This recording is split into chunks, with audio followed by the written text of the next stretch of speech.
This tiger can bring down prey weighing half a ton, yet it is closing in on two cubs.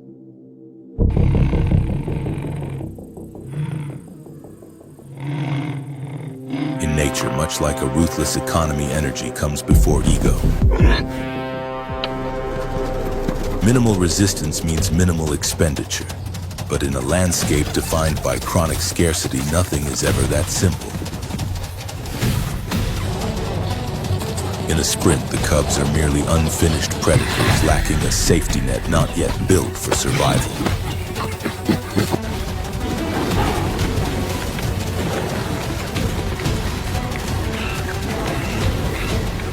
The tiger accelerates. Thigh muscles coil, driving its massive frame forward like a heavy blade skimming the earth. The distance collapses.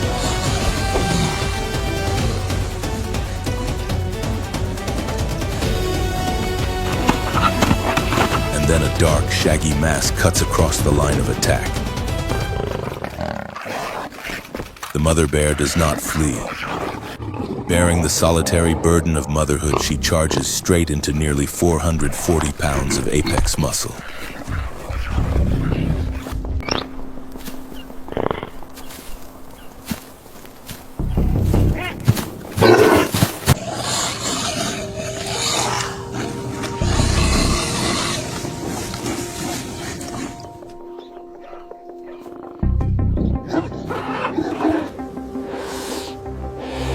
The cubs scramble onto her back, locking on like anchors. They become one with the defensive mass. She rises upright. The posture frees her forelimbs, transforming curved 4-inch claws from termite digging tools into lethal weapons. The first sweep lands with the force of a sledgehammer, not sharp like a scalpel, but heavy like an iron bar, smashing across the tiger's face.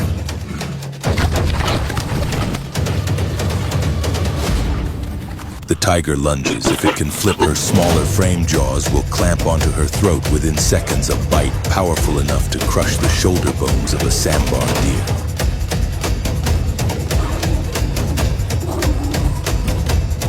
But the second strike lands like a thunderbolt. A top predator has just been knocked out of its own killing rhythm. A creature built to dig for termites has just forced the ruler of the jungle to hesitate. The tiger presses the assault. Its massive frame drives downward like a boulder attempting to crush the smaller defender. But the bear does not break. She arches over her cubs, her spine curving into a living shield against a hostile world. Every time the tiger advances, another sweeping strike meets it aimed straight at the face, at the eyes, at the most vulnerable assets of a hunter. The calculation shifts. The tiger stops. Breathing heavily, its tongue sliding over the fresh cut, a reaction not just to pain. The bear takes a step forward, firmly closing the door on the encounter. The tiger turns away. Not because it is weaker, but because the cost has suddenly eclipsed the reward.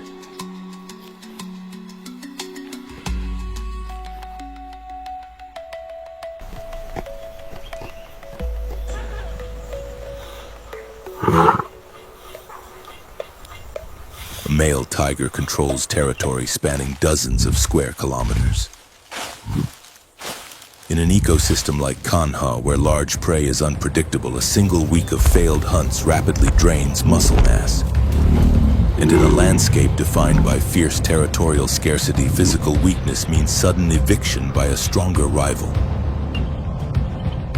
Is a meager meal worth risking dominance? Is one kill today worth losing the strength to hold territory tomorrow? It is this relentless pressure that forces the predator to walk away. Not because it cannot kill, but because it must survive. Somewhere else in this forest, a tigress is raising her own cubs. Born blind and entirely helpless, they will do little more than nurse and hide for months.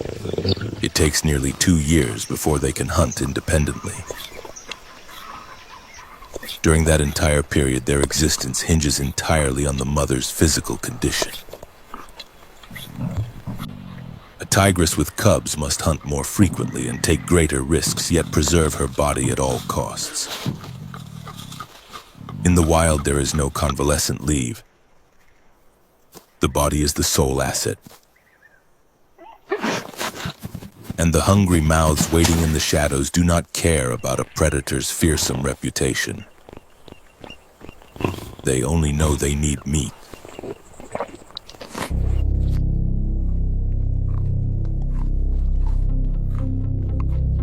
Tigers are solitary hunters.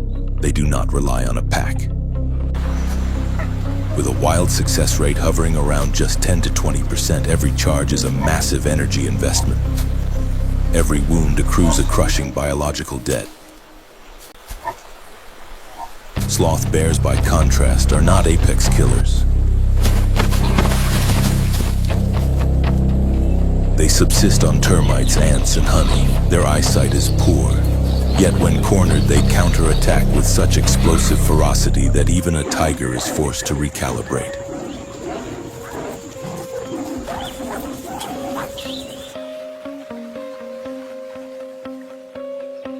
In a flash, two evolutionary strategies collide, one built on lethal efficiency, the other on desperate, unyielding defense.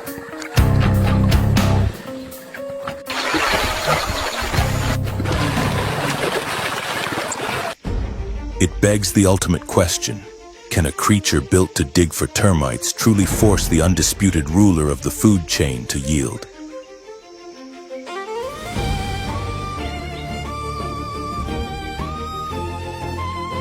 The answer is yes, but not through superior strength.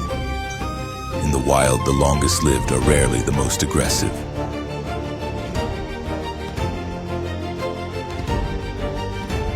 In this encounter, neither side won and neither side lost. In nature, status and territory are maintained not just by what you can kill, but by what you refuse to gamble.